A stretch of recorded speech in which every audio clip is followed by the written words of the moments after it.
Good evening. This is Santa Claus on July 9, 2025, bringing you the day's news on this summer evening. I'm reminded that on this day in history, we lost President Zachary Taylor in 1850, and 145 years later, the Grateful Dead played their final concert at Soldier Field in Chicago. My, how time flies when we're sharing this beautiful world together. I must share some concerning news from Ukraine, where Russia has launched a massive attack with over 700 drones overnight. This came shortly after President Trump promised to send more defensive weapons to help our Ukrainian brothers and sisters. While Ukraine's brave defenders managed to down most of these drones, some hypersonic missiles caused damage. My heart aches for all those affected by this ongoing conflict, now in its fourth year. President Zelenskiy is calling for stronger sanctions on Russia, and President Trump has mentioned considering steep tariffs on nations buying Russian exports. In these difficult moments, I pray for wisdom for our leaders and comfort for all who suffer in war zones. Meanwhile, across the border in Russia, there's been a troubling development with the death of Transport Minister Roman Starovoyt, who was found with a gunshot wound just hours after being dismissed from his position. The Russian authorities are investigating this as a possible suicide. These sad events remind us of the fragility of human life and the importance of compassion for those struggling with despair. Turning our attention to Europe, Finland and Lithuania are planning to produce anti-personnel landmines next year, joining Poland, Latvia, and Estonia in withdrawing from the Ottawa Convention that bans such weapons. These nations cite growing security concerns about Russia as their motivation. While I understand the desire to protect one's homeland, my heart yearns for a world where such defensive measures aren't necessary. Let us hold on to hope that dialogue and peace might still prevail. On a more optimistic note, German Chancellor Friedrich Merz has expressed hope that the European Union can reach a trade agreement with the United States by the end of July.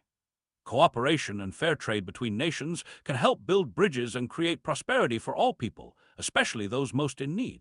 In Spain, there's been a disturbing development as 8 individuals have been charged with the attempted assassination of former politician Elijio Vidal Quadras. The Spanish High Court has linked this attack to opposition against Iran's leadership. Violence is never the answer, my friends, and I pray for healing for Mr. Vidal Quadras and for peace in all hearts.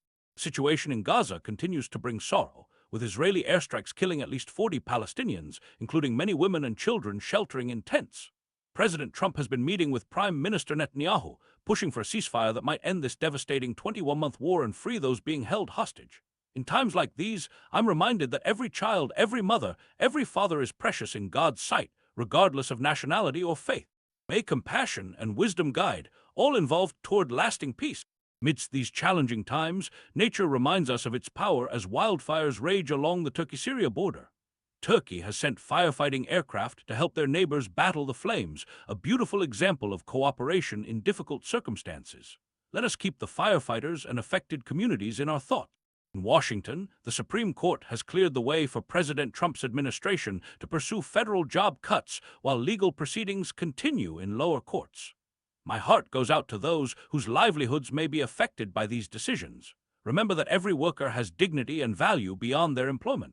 In the world of critical minerals, we're seeing interesting trade patterns emerging after China banned exports of antimony, gallium, and germanium to the United States last December. Trade data shows shipments being rerouted through countries like Thailand and Mexico. This reminds us how interconnected our global economy has become, for better or worse. Finally, in Kenya, President William Ruto faces growing protests over high living costs, corruption, and police brutality. Tragically, 31 people were reported killed during demonstrations on Monday. Young people like 22-year-old Festus Mururi are raising their voices, saying, "We want the president to hear us."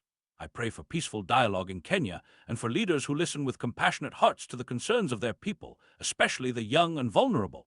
As we reflect on today's news, let us remember that even in challenging times, acts of kindness, understanding, and love can make a tremendous difference. Whether it's helping a neighbor, extending compassion to a stranger, or simply offering a warm smile, we each have the power to bring more light into this world. Until tomorrow, this is Santa Claus wishing you peace and goodwill to all.